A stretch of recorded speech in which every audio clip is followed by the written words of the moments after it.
Hi, I'm Aaron Brinsenhoff, and I'm the Content Marketing Director here at Virgin Co Marketing, but I also spent a good amount of time as a certified SEO specialist.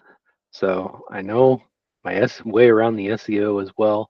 And in this video, I'm going to talk about 4 ways that healthcare website speed impacts your healthcare brand's SEO performance. 1, 2, 3. What was that all about? Well, let me explain. 3 seconds. That's all you have before a lot of visitors will simply leave your website if it's loading too slowly.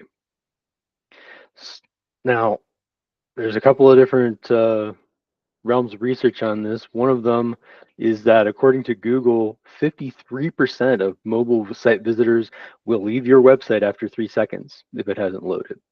Other research shows that 40% of desktop site visitors will also leave after 3 seconds if your site has not loaded.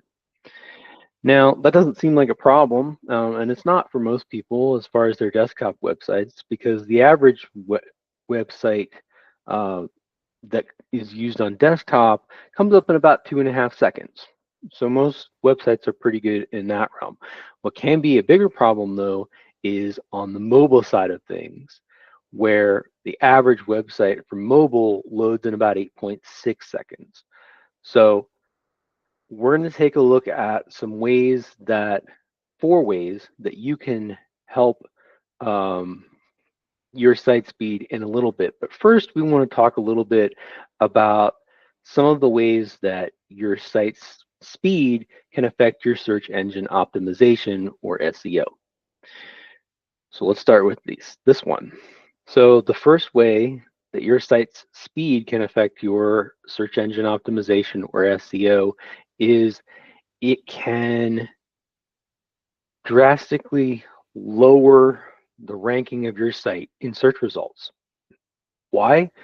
Well, speed is used as a direct ranking factor by most search engines, including Google. What does that mean?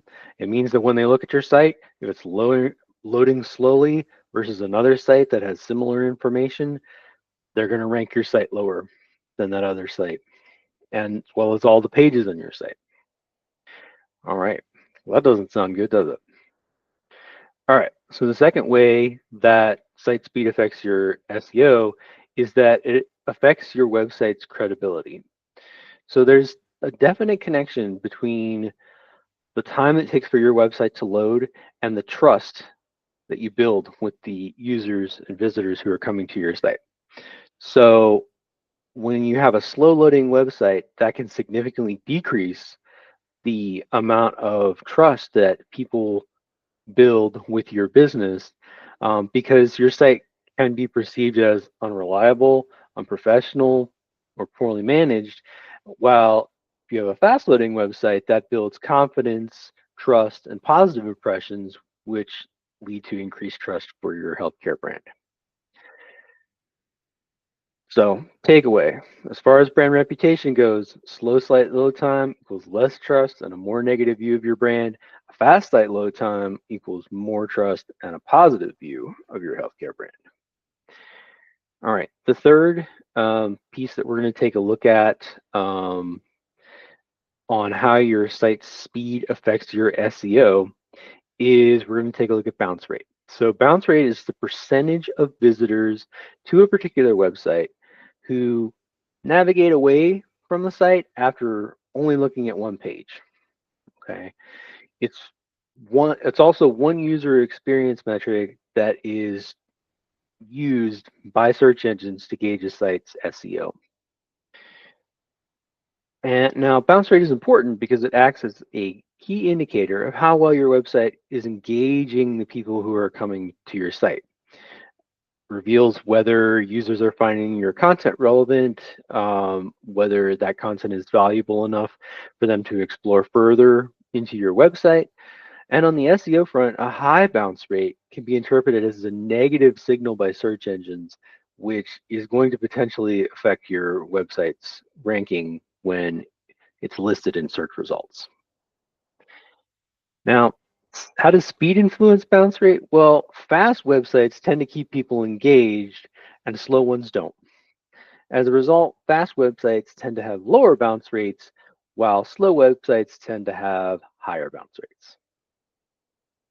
Now, what does that mean as far as your user experience metrics?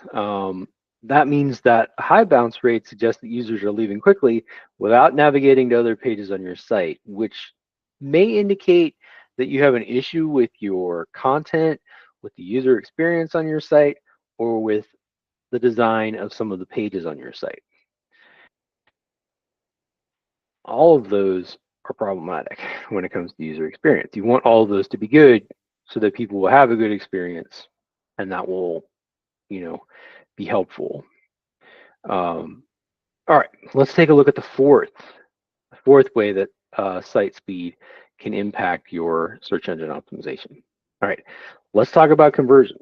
So conversion is simply, somebody taking an action on your site that you want them to take. And usually that comes, you know, that could be something like filling out a form. It could be clicking on a phone number. It could be clicking on a video. It depends on the page and what you want your visitor to do on that page. Okay. Um, so there's also a relationship between site speed and conversions. Okay. Now you want as many conversions as possible, right? Because more conversions tend to mean that you are bringing in more patients and therefore, making more money ultimately and helping more people. So relationship between speed and conversions is that research shows that a slow site speed leads to fewer conversions, while fast site speed leads to more conversions. Now, what does that mean for your healthcare brand? Well, it means that a slow site could be taking significant money away from your healthcare brand. So let's take a look at a little research, and then we're going to take a look at a made up but potentially realistic example. So testing by an AI healthcare software company called Impulse Mobile found that pages that loaded in 2.4 seconds had a 1.9% conversion rate, whereas pages that loaded at 5.7 seconds or longer had a 0.6% conversion rate. So that's a pretty significant difference. And we're going to take a look at what that looks like in real terms here with this example. So let's say you have for your healthcare brand, every patient that you convert from your website, you make you make about $30,000 over the lifetime of that patient working with you. You have 10,000 new visitors to your site every year.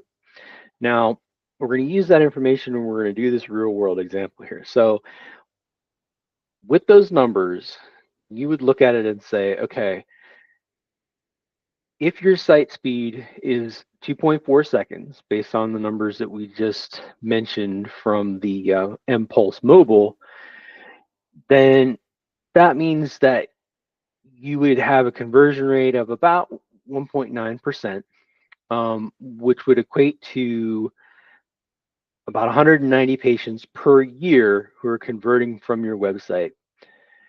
And that means that you're making somewhere in the neighborhood of about $5.7 million just from the people who are converting off your website and becoming new patients. Now, here's the kicker. If your site is loading at that lower end, at the 5.7 seconds or longer, okay, you still have the same amount of site traffic, but you only have, instead of a 1.9% conversion rate, you now have a 0.6% conversion rate, which means that from that site traffic, you are likely to get 60 patients per year who convert off your website. And that is going to equate to about a $1.8 million grab just from your conversions on the website. Now that's a huge difference. It's a difference of $3.9 million. So you're going to make $3.9 million less if your site, potentially, if your site is running at 5.7 seconds or more than if your site is running at 2.4 seconds or somewhere around there. Okay, and that simply has nothing to do but how quickly your site is loading. Okay, that is a major impact. So that definitely illustrates, the real world importance of site speed. Okay. All right. So those are all ways that site speed can affect your SEO and really the health of your business overall. Um, so let's take a look at some of those tips. What are some things that you can do to optimize your site speed, and hopefully prevent any of those negative things from happening? Boost your SEO, boost your conversions, all of the good things that come with having a good site, and a site that loads quickly.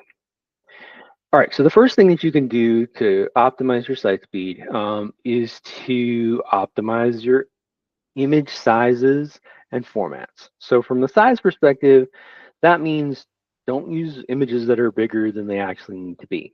Okay, so check, there are tools that can help you check, how big of an image you actually need in a specific spot on a page.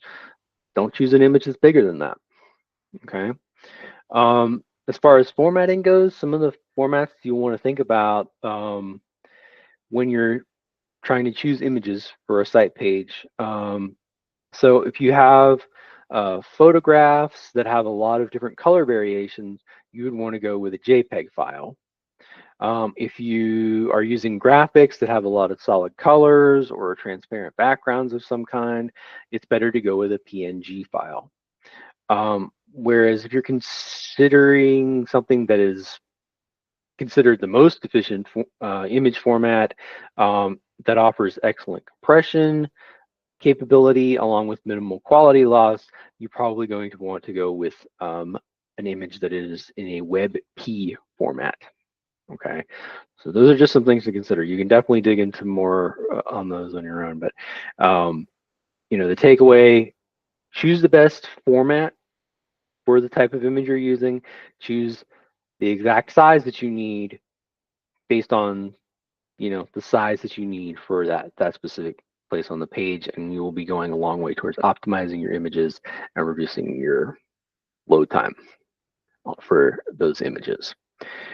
All right, the second thing that you want to do to hopefully improve your site speed, is to enable browser caching. So you want to think of it like this: if you don't enable that browser caching, it's like going to the store to buy a box of tissues every time you need another box of tissues. Okay. If you do enable browser caching, it's like storing several boxes of tissues in your house. If you don't enable the browser caching, it's going to take longer, okay, for you to get those things. The same way it's going to take you longer to drive to the store, buy a box of tissues every time you need tissues, versus just going to your linen closet and grabbing another box of tissues from the ones that you have in your linen closet. Okay. Basically, similar idea there. Okay. So it's not wrong, quote unquote, to do things either way. But the first way, if you don't have browser caching enabled, that is definitely going to take longer in most cases. So it's a good idea to make sure that you have browser caching enabled. It will help, reduce the amount of time that it takes for you know this your site to load on someone's desktop or mobile device. All right, another step that you can take is to make sure that your website is minimizing the number of HTTP requests that it's making when it's loading. Okay, so every element on your website, such as HTML files, images, style sheets, scripts, and fonts, every single one has to send an HTTP request every time your page loads. So by reducing the number of requests that your site is making as it loads, you're going to reduce the amount of load time, because your site doesn't have to go back and forth and back and forth and back and forth as many times, right? So one option that you can take to reduce HTTP requests is to do things like merge multiple cascading style sheets or CSSs into one CSS file. That way, you only have to make one HTTP request instead of having to make, 2 or 3. All right. Another optimization tip that you'll want to consider is you want to try and find a way to compress files on the back end of your website that are going to be needed for a device to load your website. So that would include reducing the size of site elements like images, CSSs, and JavaScript. The final thing that you want to consider when you're looking for ways to improve your site speed is that you should consider using a content delivery network, or CDN. So a CDN distributes copies of your website's content across multiple servers across the entire area that you serve.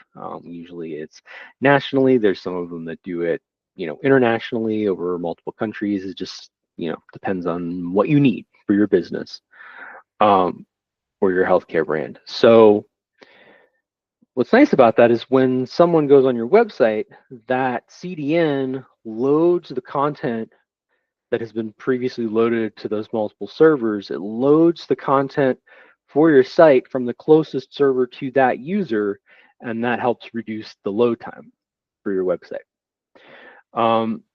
If you're looking for a CDN as a healthcare brand, some of the HIPAA compliant CDNs you should look into include things like Microsoft Azure, Amazon Web Services, or AWS, or Google Cloud Platform, or GCP. All right, so covered a lot of ground in this video. We looked at, some of the ways that site speed can affect your SEO and your conversions. We also looked at some steps that you can take to improve your site speed and hopefully, cut out all of the negative things that a slow site speed can bring to your healthcare brand. One of the things that, I'm going to leave you with here is one of the ways that you can figure out what your site speed is, as well as some of the things you may need to adjust if you do have a slower site, is to do a user experience or UX audit.